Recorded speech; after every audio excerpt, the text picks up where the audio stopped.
안녕하세요, 위소엽입니다. 이번 시간에는 서극감독과 초전의 출연으로 주목을 받았던 사조용전 협지대자를 리뷰해 보도록 하겠습니다. 재밌겠죠? 그럼 시작합니다.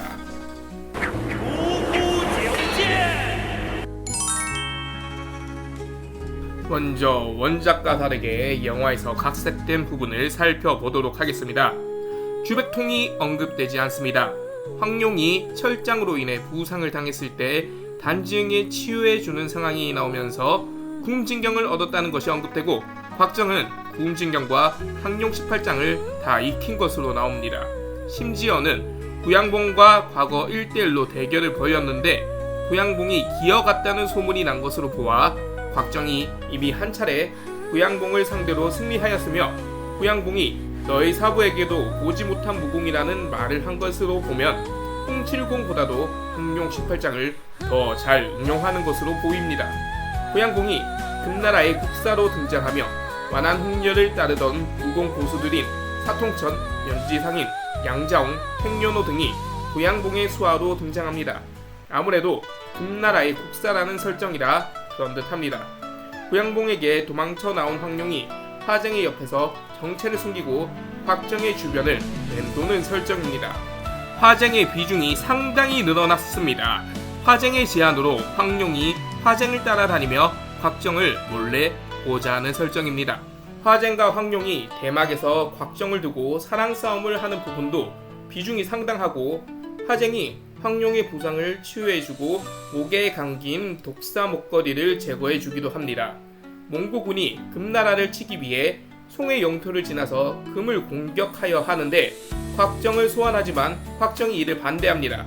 이평이 자살하고 곽정이 몽골에서 탈출하는데 도움을 주는 인물이 전적으로 화쟁으로 등장하며 툴루이와 제베는 멀리서나마 도움을 주는 역할로 보조합니다.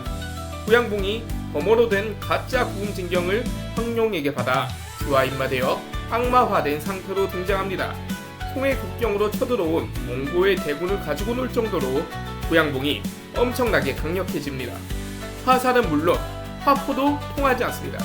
하지만 구양봉의 최후라는 것은 곽정과의 사투 중 황룡 18장의 필살기인 진경백리를 맞은 이후 태무진의 화살이 심장에 박힌 다음 황룡장이 막타였습니다. 심장에 화살을 맞고도 죽지 않는 무친 구양봉의 위엄, 이후 송나라의 군대가 출병하고 몽골과의 전쟁 직전 곽정과 칭기즈칸이 담판하여 결국 전쟁을 막아냅니다. 일단 좋은 점에 대해서 말해보도록 하겠습니다. 역사적 사실 고증으로 야율초제가 등장합니다. 사조영웅전에서 등장하지 않는 야율초제가 영화에서 등장하니 이런 더하기 역사 고증은 너무 좋았습니다. 좀 쓸모없기는 하지만 금군과 몽골군의 전투를 화려하게 보여줍니다. 화쟁을 연기한 배우가 굉장히 매력적입니다. 선머스마 같고 화끈하고 시원시원하고 연기도 좋았습니다. 몽고족들이 대사를 칠 때 몽골어로 대사를 하는 부분은 역대 사조용전 작품에서는 시도한 적이 없던 부분이라 참신했습니다. 화쟁과 황룡의 곽정을 둔 사랑 싸움은 괜찮은 부분 같았습니다. 구양봉이 말발굽에 치여 얼굴이 피멍이 든 분장도 좋았습니다. 사조용전의 원작의 설정을 확대하여 주치와 차가타이가 곽정을 견제하여 하는 장면이 비중이 높은 것도 괜찮았습니다. 주와 입마되어 악마화된 구양봉의 분장이 매력적이라 좋았습니다. 마지막 곽정과 구양봉의 화려한 CG와 무공 등의 액션이 상당한 스케일로 연출되어 보기에 좋았습니다. 그럼 나쁜 점에 대해서도 말해보도록 하겠습니다. 황룡을 연기한 장달빌가 예쁘고 태연을 닮았긴 한데 황룡과 잘 어울리는 캐스팅인지는 잘 모르겠습니다. 보다 보면 괜찮은 것 같기도 하고 연기력이 좋아서 그런 게 아닌가 싶었어요. 황룡의 느낌이 없다고 해야 할까요? 황룡이 그리 똑똑한지도 잘 모르겠습니다. 초반에 곽정의 성장서사를 잠깐 보여주는데 무슨 바람개비 같은 쓸데없는 것들이 왜 매개체로 등장하는지, 그리고 도하도에서 사부들이 왜 죽었으며 홍칠공이 황룡과 어떤 인연으로 있었기에 거지닭 등의 요리를 얻어먹으면서 곽정에게 무공을 전수해 준 건지 풀어주었으면 좋았을 것을. 구음진경을 어떻게 얻었는지 등등이 전부 짧게 언급되면서 내용이 소설과는 다르게 이상합니다. 주백통이나 황약사를 잠깐이라도 보여주면 좋았을 것을 또 예산을 쓰잘데기 없이 너무 많이 썼다는 생각이 들었고, 과연 재미가 있는 작품이었는지는 모르겠습니다. 너무 많은 인력의 출연은 의문이 들었습니다. 후반부 설정이 몽고군은 금을 정벌하기 위해서 단지 송의 협조를 받아 송의 영토를 지나서 금을 정벌하려고 작전을 세우는데, 송은 동맹임에도 불구하고 금에 매수되어 따르지 않습니다. 그런데 이를 반대하는 곽정의 장면이 별로 이해가 되지 않았습니다. 영화니까 축약이나 삭제는 그러려니 해야겠지만, 원작에서는 곽정이 금도 부마가 되어 주치와 차가타이의 반목을 제압하고 호라즘의 사마르칸트 정벌에서 큰 공을 세우는데요.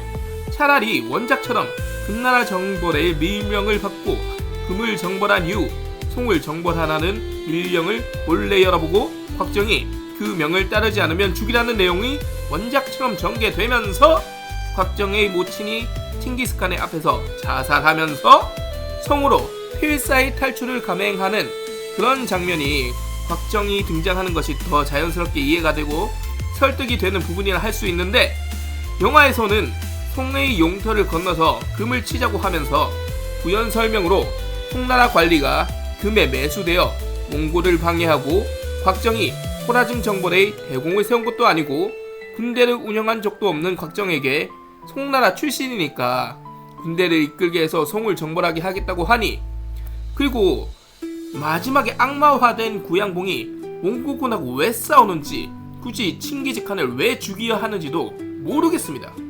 곽정이 아쿠마 구양봉과 싸우는 부분도 굳이?